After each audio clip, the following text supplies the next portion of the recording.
ಓಂ ಶ್ರೀ ಸ್ವಾಮಿಯೇ ಶರಣಮಯ್ಯಪ್ಪ. ಓಂ ಶ್ರೀ ಸ್ವಾಮಿಯೇ ಶರಣಮಯ್ಯಪ್ಪ. ಓಂ ಶ್ರೀ ಸ್ವಾಮಿಯೇ ಶರಣಮಯ್ಯಪ್ಪ. ಓಂ ಶ್ರೀ ಸ್ವಾಮಿಯೇ ಶರಣಮಯ್ಯಪ್ಪ.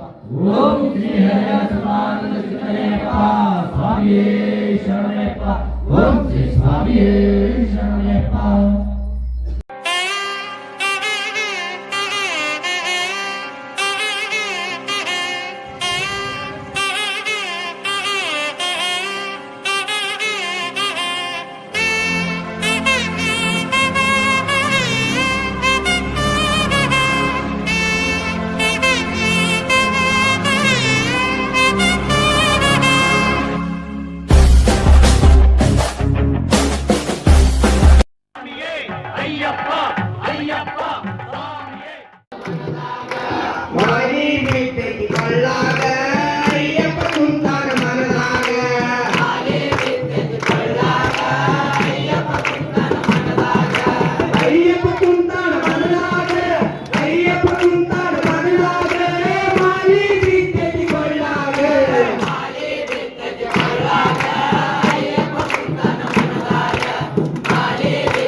ಸ್ವಾಮಿ ನೋಡಲು ಬರುವೆ ಪಳಲಿ ಮಲೆಗೆ, ಅಯ್ಯಪ್ಪ ಸ್ವಾಮಿ ಕಾಣಲು ಬರುವೆ ಶಬರಿಮಲೆಗೆ.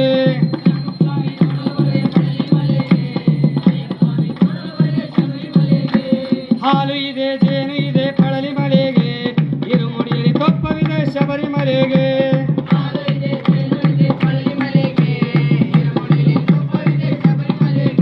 ಸ್ವಾಮಿಯೇ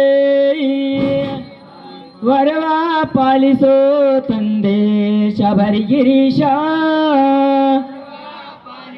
ಕೂಡ ಅಯ್ಯಪ್ಪ ಮಹಾಸ್ವಾಮಿ ಮಹಾಪೂಜಾ ಸಮಾರಂಭವನ್ನು ಹಳೆ bus stand Sainik petrol bunk ಇಲ್ಲಿ ಅದ್ದೂರಿಯಾಗಿ ನೆರವೇರ್ತಾ ಬರ್ತಾ ಇದೆ. ಈ ಶುಭ ಸಂದರ್ಭದಲ್ಲಿ ನಮ್ಮ ಅಯ್ಯಪ್ಪ ಮಹಾಸ್ವಾಮಿ ಪೂಜಾ ಸಮಿತಿಯ ಈ ಒಂದು ಮಹಾಪೂಜಾ ಸಮಾರಂಭಕ್ಕೆ ಎಲ್ಲ ಭಕ್ತಾದಿಗಳ ಕರೆಗೆ ಹೋಗೊಟ್ಟು ನಮ್ಮ ಗಂಜಿಗಟ್ಟಿ ಶ್ರೀಗಳಾದ ಹರಗುರು ಚರ್ಮುರೇಶ್ವರ ಮಹಾಸ್ವಾಮಿಗಳು ಆಗಮಿಸಿದ್ದಾರೆ. ಈ ಒಂದು ಮಹಾ ಪೂಜಾ ಸಮಾರಂಭದ ಆಶೀರ್ವಾದವನ್ನು ನೀಡಲಿದ್ದಾರೆ. ಆ ಶ್ರೀಗಳನ್ನು ಎಲ್ಲ ಅಯ್ಯಪ್ಪ ಸ್ವಾಮಿ ಭಕ್ತಾದಿಗಳಿಂದ ಈ ಮೊದಲಿಗೆ ಈ ವೇದಿಕೆಗೆ ಅವರ ಪಾದಚರಣಗಳಿಗೆ ಪಡಮಿಟ್ಟು ಅವರನ್ನು ತುಂಬ ಹೃದಯದಿಂದ ಸ್ವಾಗತಿಸ್ತಾ ಇದ್ದೇವೆ. ಸ್ವಾಗತ, ಸುಸ್ವಾಗತ, ಸುಸ್ವಾಗತ ಶ್ರೀಗಳೇ, ಸುಸ್ವಾಗತ. ಈ ಒಂದು ಸುಂದರ ಅಯ್ಯಪ್ಪ ಸ್ವಾಮಿ ಮಹಾಪೂಜಾ ಮಹಾಸಮಾರಂಭಕ್ಕೆ ಆಗಮಿಸಿದ ಎಲ್ಲ ತಾಯಂದರಿಗೂ ಹಾಗೂ ಭಕ್ತಾದಿಗಳಿಗೂ ಹಾಗೂ ಸಮಸ್ತ ಲಕ್ಷ್ಮೇಶ್ವರದ ಭಕ್ತಾದಿಗಳಿಗೂ ಹಾಗೂ ಬೇರೆ ಬೇರೆ ಊರುಗಳಿಂದ ಆಗಮಿಸಿದಂಥ ಎಲ್ಲ ಅಯ್ಯಪ್ಪ ಸ್ವಾಮಿ ಭಕ್ತಾದಿಗಳಿಗೂ ಮಾಲಾಧಾರಿಗಳಿಗೂ ಒಂದು ಅಯ್ಯಪ್ಪ ಸ್ವಾಮಿ ಸೇವಾ ಸಮಿತಿ ಹಳೆ ಬಸ್ ಸ್ಟ್ಯಾಂಡ್ ಸೈನಿಕ್ ಬಂಕ್ ಇವರ ವತಿಯಿಂದ ತುಂಬ ಹೃದಯದ ಸ್ವಾಗತವನ್ನು ಕೋರ್ತಾ ಇದ್ದೇವೆ. ಸ್ವಾಗತ, ಸುಸ್ವಾಗತ. ತಾವೆಲ್ಲ ನಿರೀಕ್ಷಿಸಿದಂತೆ ಈ ಒಂದು ಕಾರ್ಯ ಸಮಾರಂಭದ ದಿವ್ಯ ಸಾನ್ನಿಧ್ಯವನ್ನು ವಹಿಸಿದಂಥ ಹಿರಿಯಗುರು ಚರಮೂರ್ತೇಶ್ವರ ಮಹಾಸ್ವಾಮಿಗಳು ಗಂಜಿಗಟ್ಟಿ ಇವರು ಎಲ್ಲ ಅಯ್ಯಪ್ಪ ಸ್ವಾಮಿ ಭಕ್ತಾದಿಗಳ ಕುರಿತು ಆಶೀರ್ವಚನ ನೀಡಲಿದ್ದಾರೆ.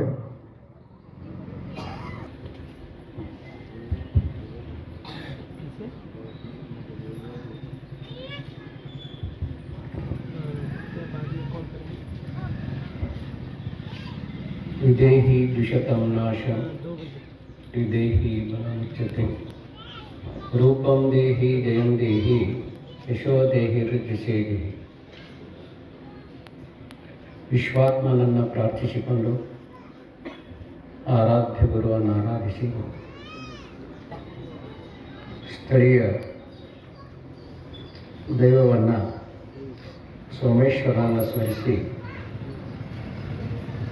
ಪ್ರತಿ ವರ್ಷದಂತೆ ಸುಮಾರು 15 ವರ್ಷಗಳಿಂದ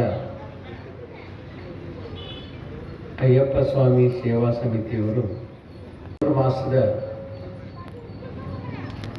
ವ್ರತವನ್ನು ಕೈಕೊಂಡು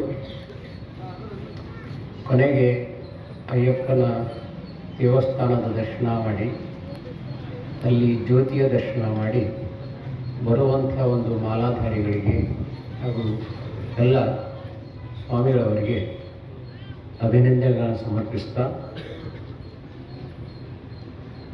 ಮನುಷ್ಯ ಶರೀರ ತಗೊಂಡು ಬಂದಿರ್ತಾನೆ.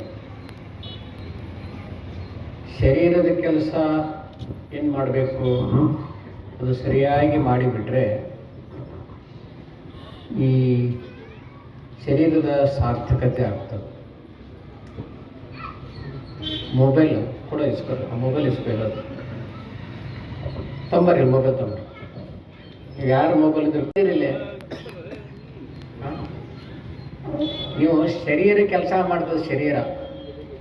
ಶರೀರದ ಜೊತೆಗೆ ನೀವು ಶಾರೀರನೂ ಚೆನ್ನಾಗಿರ್ಬೇಕು. ಶರೀರ ಶಾರೀರ ಎರಡೂ ಚೆನ್ನಾಗಿದ್ದರೆ ಈ ಜೀವನ ಸಾರ್ಥಕ ಆಗ್ತದೆ. ನೀವು ಶರೀರ ಒಂದೇ ಚೆನ್ನಾಗಿಟ್ಕೊಂಡು ಶಾರೀರ ಚೆನ್ನಾಗಿರಲಿಲ್ಲ ಅಂದ್ರೆ ನೀವು ಸಾರ್ಥಕ ಆಗೋದಿಲ್ಲ. ನೀವು ಭಾಳಷ್ಟು ದೇವಸ್ಥಾನಕ್ಕೆ ಹೋಗ್ತೀರಿ ನೀವೆಲ್ಲ, ಹೌದಲ್ಲ? ದೇವರುಗಳು ಭಾಳ ಆಗ್ಬಿಟ್ಟಾವ ಈಗ. ಯಾಕೆ? ಮನುಷ್ಯನ ಆಸೆ ಹೆಚ್ಚಾಗಿ ದೇವರು ಹೆಚ್ಚಾಗಿಬಿಟ್ಟಾವ. ಮನುಷ್ಯನ ಆಸೆ ಕಡಿಮೆ ಇದ್ರೆ ದೇವರು ಭಾಳ ಕಡಿಮೆ ಇರ್ತಾವೆ. ಅವು ದೇವ್ರು ಏನು ಮಾಡಕ್ಕೆ ಹತ್ಬಿಟ್ಟಾವ ಅಂತಂದ್ರೆ, ಒಮ್ಮೆ ನೀವು ದೇವ್ರ ಹತ್ರ ಹೋದ್ರಿ ಅಂದ್ರೆ ಏನೋ ಬೇಡ್ಕೊಂಡಿರ್ತೀರಿ, ಈ ದೇವ್ರು ನಮ್ಮ ಕೆಲಸ ಮಾಡಿಕೊಟ್ಟ ನೀವು 10 ಮಂದಿಗೆ ಹೋಗಿ ಚಲೋ ಮಾಡ್ಬೇಕಾರೆ. ಮತ್ತು ಅವ ಏನು ಮಾಡ್ತಾನೆ, ಅಲ್ಲೊಂದು ಮಾಡೋದ, ಮತ್ತೊಂದು ದೇವ್ರು ಮಾಡೋದ. ಹೀಗಾಗಿ ಮೊನ್ನೆ 36 ಕೋಟಿ ದೇವರಿದ್ದು ಅಂತ ಹಿಂದೆ ಇತಿಹಾಸದಾಗ ಬರ್ತಿದ್ರು. ಆದ್ರೆ ಈಗ 36 ಡಬಲ್ ಆಗ್ಯಾವ, ಅಷ್ಟು ದೇವರಾಗ್ಯಾವ ಅಂತ ನಮ್ಮ ದೇಶದಾಗಿ. ಅದಕ್ಕೆ ನಾವು ದೇವಸ್ಥಾನಕ್ಕೆ ಹೋಗ್ಬೇಕಾದ್ರೆ ಶರೀರ ತೊಗೊಂಡು ಹೋಗ್ತೀವಿ. ಶರೀರ ಒಂದೇ ತೊಗೊಂಡು ಹೋದ್ರೆ ಕೆಲಸ ಆಗೋದಿಲ್ಲ. ಶರೀರ ದುಡ್ಡು ಖರ್ಚಾಯ್ತು, ಮುಂದಿನ ಕಡೆ ಸುಟ್ಟು ಹೋಯ್ತು, ನೀಯೇ ಸುಟ್ಟಿ ದೇವ್ರ ಸಂಬಂಧ ಅದು ಬೇಕಲ್ಲ. ನೀವು ಸುಟ್ಕೊಳ್ಳೋದಿಲ್ಲ, ನೀವು ರೊಕ್ಕ ಸುಡ್ತೀರಿ, ಮುಂದಿನ ಕಡ್ಡಿ ಸುಡ್ತೀರಿ, ಕರ್ಪೂರ ಸುಡ್ತೀರಿ, ನಿಮ್ಮ ಸುಟ್ಕೊಳ್ಳೋದು ಯಾವಾಗ? ನಿಮ್ಮ ಸುಟ್ಕೊಳ್ಳೋ ತನ ದೇವರು ನಿಮ್ಮ ಸಮೀಪ ಬರುವುದಿಲ್ಲ ಅಂತ ತಿಳ್ಕೋಬೇಕು. ಈಗ ಬರೋದಲ್ಲ, ನಮ್ಮನ್ನೇ ಒಂದು ಇತಿಹಾಸ ನೋಡ್ಕೊಂಡು ತಿಳ್ಕೊಂಡಿದ್ದೆ.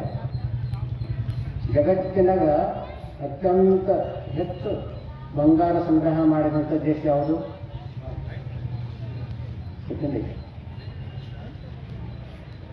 ಫಸ್ಟ್ ಅಮೇರಿಕಾ, ಸೆಕೆಂಡ್ ಭಾರತ, ಆಮೇಲೆ ಚೀನಾ, ಆಮೇಲೆ ರಷ್ಯಾ. ಹೀಗೆ 2ನೇ ಸ್ಥಾನದಾಗ ಭಾರತದ. ಭಾರತಕ್ಕೆ 2ನೇ ಸ್ಥಾನದಾಗ ಐತಿ ಬಂಗಾರದಾಗ. ಮತ್ತು ಹಂಗೆ ಹಿಂಗಾಗಿ ಸಮೀಕ್ಷೆ ಮಾಡ್ಯಾರ. ಇನ್ನೊಂದು 1 ವರ್ಷಕ್ಕೆ 12,000 ಆಗ್ತದೆ. ಅದು ಕೆಲವ್ರು ಏನಂದ್ರು, ಇಲ್ರಿ ಅವರಿಗೆ ತಿಂಗಳ ಸರ್ಕಾರದವ್ರು ರೊಕ್ಕ ಹಾಕ್ತಾರೆ, ಅಲ್ಲಿ ಬಸ್ ಅಂತ ಫ್ರೀ. ಯಾವ ದೇವರಿಗೂ ರಶ್ ಆಗ್ಬಿಡ್ತೀವಿ ನಿಮ್ಮ ಇದು ಹಾಗಾಗಿ. ಮತ್ತು ಅದು ರೊಕ್ಕ ಎಲ್ಲ ಸೇರಿಸಿ ಬಂಗಾರ ಮಾಡಿ ಇಟ್ಕೊಳಕತ್ತಾರೆ ಹೆಣ್ಮಕ್ಳು. ಅದಕ್ಕೆ ಹೆಣ್ಮಕ್ಳು ಬಂಗಾರ ಭಾಳ ಐತಿ ಅಂತ ಬಂದೆ. ಈಗೊಂದು 5 ದಿವಸದಿಂದ ನಾನು ಇದರಾಗ ಹೊರಗೆ ಆ ಬಂಗಾರ ನೀವು ತರಕ್ಕೆ ಹೋಗ್ತೀರಿ, ಅಂಗಡಿ ಹೋದ್ರಿ ಅಂತ ತಿಳ್ಕೊಳ್ಳಿ, 90,000 ರೂಪಾಯಿ ರೇಟ್ ಅದ. ಅವ ಹೆಂಗೆ ತೂಕ ಮಾಡ್ತಾನ? ಜ್ವಾಳ ಕರಿ ಕರಿ ಜ್ವಾಳ ಈ ಕಿರಾಣಿ ಸಾಮಾನು ಹೋದಾಗ ತೂಕ ಮಾಡಿದಂಗೆ ಸ್ವಲ್ಪ ಹೆಚ್ಚು ಕಡಿಮೆ ಮಾಡ್ಕೊಡ್ತಾನ. ಬಂಗಾರ ತೂಕ ಹೆಂಗೆ ತೂಕ ಮಾಡ್ತಾನ? ಮದುವೆ ಇದಕ್ಕೆ ಕಿಮ್ಮತ್ತು ಹೆಚ್ಚಾಯ್ತು, ಬಂಗಾರ ಕಿಮ್ಮತ್ತು ಹೆಚ್ಚು, ಕೈ ಹೆಚ್ಚತ್ತಿಲ್ಲ. ಹಾಂ, ಮತ್ತೆ ಹೆಚ್ಚು ಅದಕ್ಕೆ ಕಡಿಮೆ ಕಿಮ್ಮತ್ತು ಕೊಡ್ಬೇಕು ನೀವು. ಹಾಂ, ಮತ್ತೊಂದು ಸರಿಯಾಗಿ ಕಾಯ್ಕೊಳ್ಳೋದಿಲ್ಲ ನಾನು. ಈ ಕೈ ಕಾಯ್ಕೊಳ್ಳೋದಿಲ್ಲ, ಬಟ್ ಕಾಯ್ಕೊಳ್ಳೋದಿಲ್ಲ, ಕಣ್ಣು ಕಾಯ್ಕೊಳ್ಳೋದಿಲ್ಲ, ಇವನು ಕಾಯ್ಕೊಳ್ಳೋದು. ಕಣ್ಣಂತೆ ನಿಮ್ಗೆ ಹೋಗ್ಬಿಟ್ಟಾವ ಅದಾವ ನೀವು ಇಲ್ಲ ಎಲ್ಲಿ ಹೋಗ್ಯಾವ? ಬರೀ ಮೊಬೈಲ್ ಹೋಗ್ಬಿಟ್ಟಾವ. ಹಾಂ, ದೇವ್ರ ಕಡೆ ಹೋಗೇ ಇಲ್ಲ ಅವು, ಬರೀ ಮೊಬೈಲ್ಗೆ. ಮತ್ತು ನಿಮ್ಮ ಕಣ್ಣು ಎದಕ್ಕೆ ಬೇಕು? ಇಟ್ಕೊಂಡು ಎದಕ್ಕೆ ಮಾಡಿ? ಬರೀ ಮೊಬೈಲ್ ನೋಡೋದು ನಿಮ್ಮ ಕಣ್ಣು ಎದಕ್ಕಪ್ಪ? ದೇವರೇನೆ ನನ್ನ ನೋಡಿ ನಾನು ಕಣ್ಣು ಕೊಟ್ಟೀನಿ. ನಮ್ಗೆ ಎದಕ್ಕೆ ಕೊಟ್ಟಾನ? ಕಣ್ಣು, ಕಾಲು, ಕೈ, ಶರೀರ ಏನು ಕೊಟ್ಟರು ಸಿಗುವುದಿಲ್ಲ. ಇದು ಹೆಂಗೆ ಸಿಗ್ತದೆ? 84 ಲಕ್ಷ ಜೀವರಾಶಿ ಕೊನೆಯದು ಮನುಷ್ಯನ ಸೇರಿ. ಅಷ್ಟು ಜನ್ಮದಾಗ ನೀವೇನೇನಾಗಿ ಹುಟ್ಟಿರ್ತೀರಿ, ನೀವೆಲ್ಲ ಒಮ್ಮೆ ಮನುಷ್ಯರಾಗಿ ಹುಟ್ಟಿಲ್ಲ ನೀವು. ಹಾಂ, ನೀವು ಜಿರಳಿ ಆಗಿರಿ, ಹಲ್ಲಿ ಆಗಿರಿ, ನಾಯಿ ಆಗಿರಿ, ಕಪ್ಪೆ ಆಗಿರಿ, ಕುದುರೆ ಆಗಿರಿ, ಕತ್ತೆ ಆಗಿರಿ, ದನ ಆಗಿರಿ, ಪ್ರಾಣಿ ಆಗಿರಿ, ಪಶು ಪಕ್ಷಿ ಎಲ್ಲ ಆಗಿ ಲಾಸ್ಟ್ ಮನುಷ್ಯ ಜನ್ಮ ಬರ್ತದೆ.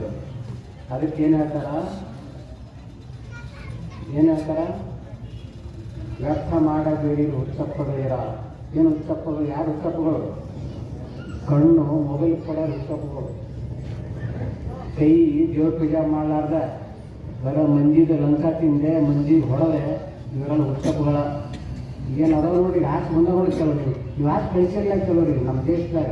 ಅವೆಲ್ಲ ಹುಚ್ಚರ ಹೊಸರು. ಶಾಣ್ಯರು ಯಾರ್ದಾರ ಹೇಳಿ ನೋಡೋಣ. ಶಾಣ್ಯರು ಇದ್ದಾವ ಇಲೆಕ್ಷನ್ ಕಾನೇ ದೂರದಲ್ಲ ಮುಂದೆ ತಿಳ್ಕೊರಿ ನೀವು. ಶಾಣ್ಯದ ಇಲೆಕ್ಷನ್ ಕಾನೇ ದೂರ.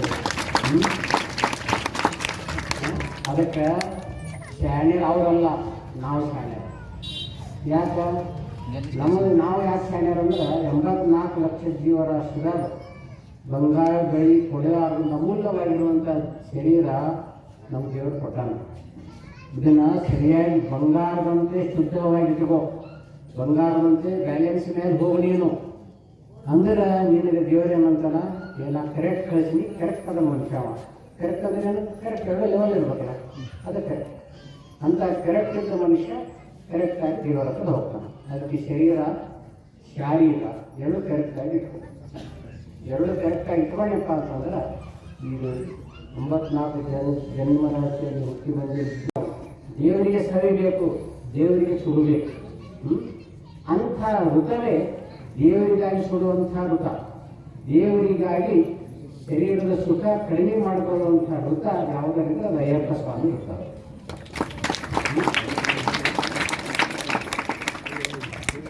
ಈಗ ಭಾಳ ಚೆನ್ನಾಗಿದೆ.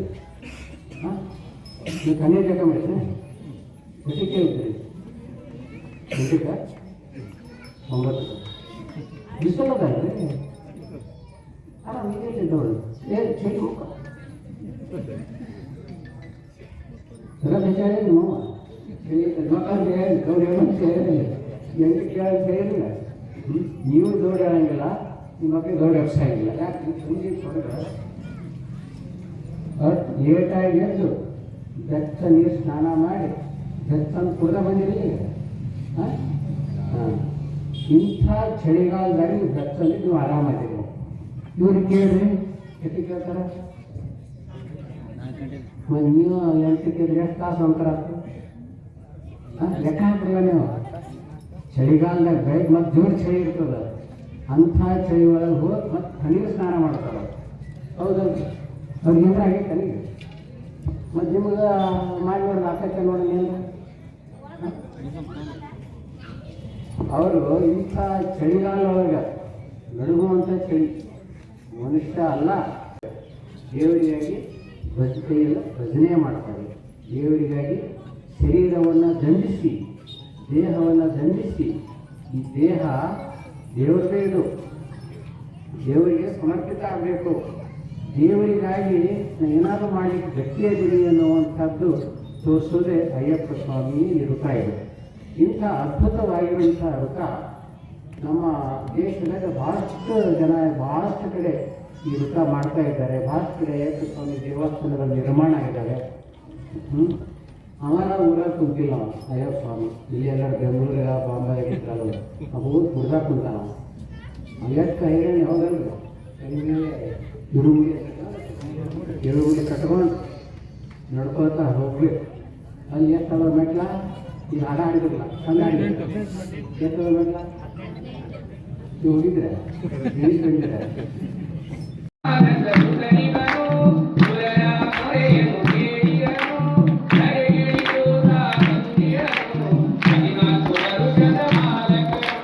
ಶರಣಂ ಶರಣಂ ಅಯ್ಯಪ್ಪ ಸ್ವಾಮಿ ಶರಣಂ ಅಯ್ಯಪ್ಪ ಶರಣಂ ಶರಣಂ ಅಯ್ಯಪ್ಪ ಸ್ವಾಮಿ ಶರಣಂ ಅಯ್ಯಪ್ಪ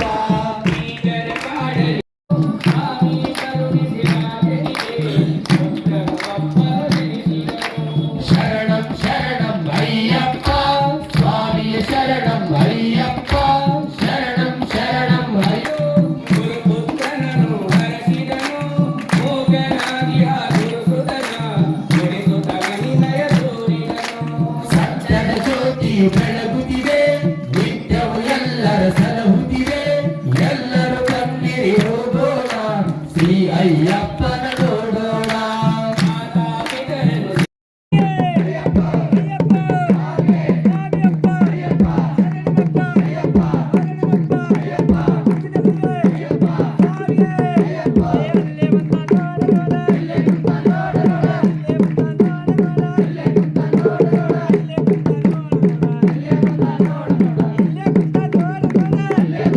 ಓಂ ಶ್ರೀ ಸ್ವಾಮಿಯೇ ಶರಣಮಯ್ಯಪ್ಪ ಓಂ ಶ್ರೀ ಸ್ವಾಮಿಯೇ ಶರಣಮಯ್ಯಪ್ಪ ಓಂ ಶ್ರೀ ಸ್ವಾಮಿಯೇ ಶರಣಮಯ್ಯಪ್ಪ ಓಂ ಶ್ರೀ ಸ್ವಾಮಿಯೇ ಶರಣಮಯ್ಯಪ್ಪ ಓಂ ಶ್ರೀ ಹರಿದಾಸಾನಂದ ಚಿತ್ತಯ್ಯಪ್ಪ ಸ್ವಾಮಿಯೇ ಶರಣಮಯ್ಯಪ್ಪ ಓಂ ಶ್ರೀ ಸ್ವಾಮಿಯೇ ಶರಣಮಯ್ಯಪ್ಪ ಶ್ರೀ ಸ್ವಾಮಿ ಶರಣಮಯ್ಯಪ್ಪ ಕಣ್ಣು ಬರಲೇ ತಾನು ಬಡಿದರೆ ಶರಣಮಯ್ಯಪ್ಪ ನಿಂತು ಬಿಟ್ಟಿದೆ ಶರಣಮಯ್ಯಪ್ಪ ಓಂ ಗುರುದೇವ ಜಯ ಗುರುದೇವ ಓಂ ಗುರುದೇವ ಜಯ ಗುರುದೇವ ಓಂ ಗುರು ಜಯ ಗುರು ಸಚ್ಚಿದಾನಂದ ಗುರು ಓಂ ಗುರು ಜಯ ಗುರು ಸಚ್ಚಿದಾನಂದ ಗುರು ಸಚ್ಚಿದಾನಂದ ಗುರು ಸಚ್ಚಿದಾನಂದ ಸಚ್ಚಿದಾನಂದ ಗುರು ಸಚ್ಚಿದಾನಂದ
ಇದು ಸರಳ ಸುರಿಯ